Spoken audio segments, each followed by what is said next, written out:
Jurassic World Fallen Kingdom, though not as well received as its previous Jurassic installment, it still did manage to bring bucket loads of cash, despite the lackluster reviews. And that is exactly what this dino entry is, lackluster. So now let's roast the critics and a few of you audience members who liked Jurassic World Fallen Kingdom. But first, here is this week's mystery review. Yes, what movie this review is in reference to. Leave your guess down below whether you think you know it or you don't, and I'll read the answer later on in this video. The review says, as formulaic as it is, it's one of the more joyful examples of the genre, largely because it's a period piece.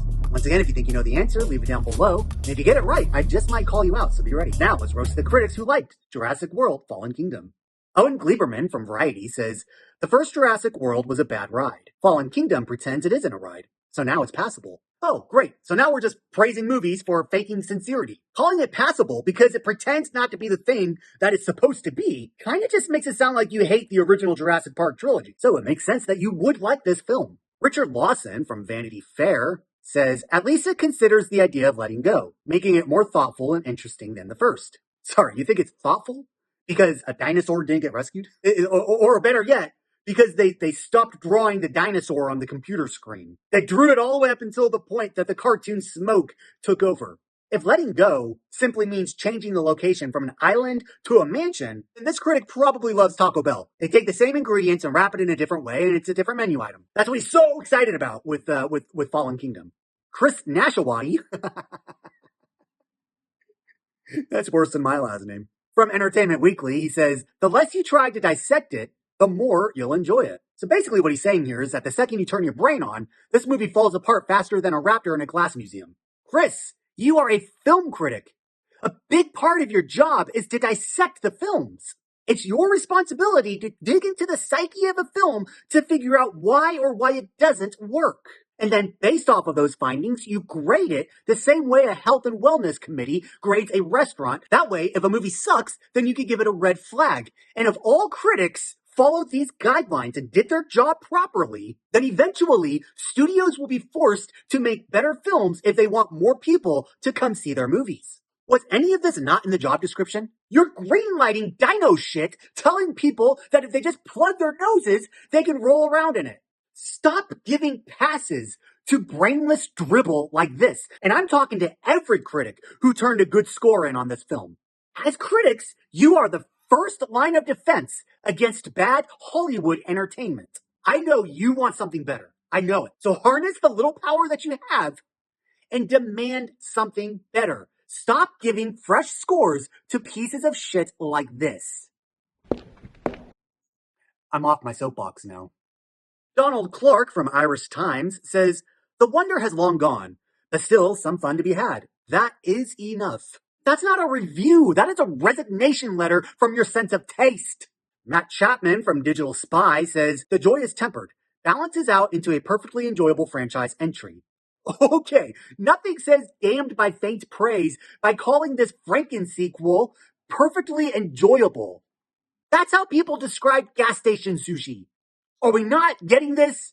Entertainment Weekly, Hollywood Reporter, I can replace these dumbasses you have sitting on your staff. These people have no business reviewing movies if they are giving any sort of praise to Jurassic World Dominion. Let's go on. John DeFore from The Hollywood Reporter says, a thrill ride that finally escapes the theme park. Great idea, says John. Let's take the park out of Jurassic Park. While we're at it, let's take the cop out of Kindergarten Cop. Let's downgrade from Tremors to Shakes. Let's call it Shakes. Get rid of the wars in Star Wars. Actually, Disney already did that. Gav Murphy has quite a gaffe. He's from IGN Movies and says, it's brave to blow up everything that came before, and it pays off. Good job, Universal, for blowing up the greatest movie you have ever produced in your studio. Well done. If I want to be more like you, should I just go ahead and murder my favorite child? Calling it brave to nuke the entire franchise is like applauding a chef for throwing out the recipe book and serving you raw chicken. David Darcy from Screen International says, this installment is like a roller coaster you've ridden many times. So predictable, nauseating, and full of screaming? Great review. You just described a panic attack at Six Flags. All right, enough of these losers. Before we go on to the audience reviews, I'm going to reveal the answer to the mystery review I read earlier. The review said, as formulaic as it is, it's one of the more joyful examples of a genre, largely because it's a period piece. That review came from Nicholas Barber from Independent on Sunday about the movie Captain America: The First Avenger. Did you get it right? Let me know below. Otherwise, let's go on with the roasts. Heading over to the audiences, I found Russell H. He gave Fallen Kingdom 3.5 stars and said, very long, but lots of cool sets. It's the second shortest in the franchise. I am seriously not sure how he made it through the other Jurassic movies if he's calling this one too long. But yeah, the first thing I'm looking for in a dinosaur movie are the sets. I just want to know all about the sets. Where is it set? That's so exciting. The cool sets. Ethan T gives Fallen Kingdom 4.5 stars. This should be interesting. He says, this movie focused a lot more on the dinosaurs and also brought that horror sense back into the franchise a little bit. Key phrase there being a little bit, and by that he means not at all. Obviously, it could be better, but this is as good as it's going to get for the modern Jurassic movies. Oh my god, can we just wave a white flag? We have given up on expecting anything great from anybody anymore. No, there was no additional horror pumped into this movie, not any more than Jurassic World had. And it certainly did not come anywhere near the horror of the original Jurassic Park movie. Not even Jurassic Park 3. Jurassic Park 3, and if you don't remember, I have 4 words for you. Pterodactyl. If you go back and watch my Jurassic World roast, you'll see that my biggest issue with the movie is that it's not scary. They actively try not to be scary, is what they did. And then let me ask you, has Ethan considered that this is as good as we're ever going to get because of people like Ethan who keep giving high scores to these movies, sending the message to Hollywood and studio executives that yes, we are happy with this trash that you're giving us. We're so happy. It's as good as it's going to get. So thank you for the table scraps. People are giving the same scores that Citizen Kane and Toy Story receive. This does not belong on the same level. It doesn't even belong in the same sentence out of anybody's mouth. The movies are so vastly different in quality and not in a good way. If we could just start using a little bit more discretion with our 4 and 5 star ratings, then maybe Hollywood at some point will understand that we are not satisfied with these breadcrumbs. We want better, not good enough. I've always wondered what it would be like to have a split personality, not unlike Eddie Brock and Venom. But thanks to this next audience reviewer, I don't have to wonder anymore. Stupid K4 says, I loved it. However, it was very fast paced. They tried to make 2 different movies into one. At least the plots were strong as well. I enjoyed the second half much more than the first. Although I'll admit, they should have focused on the island more. I loved it, but for an action-packed dinosaur movie, it moved too fast. Especially when they spend 5 minutes running downhill. And then he complains about cramming 2 movies into one. Look, I have a lot of beef with this movie, but that ain't one.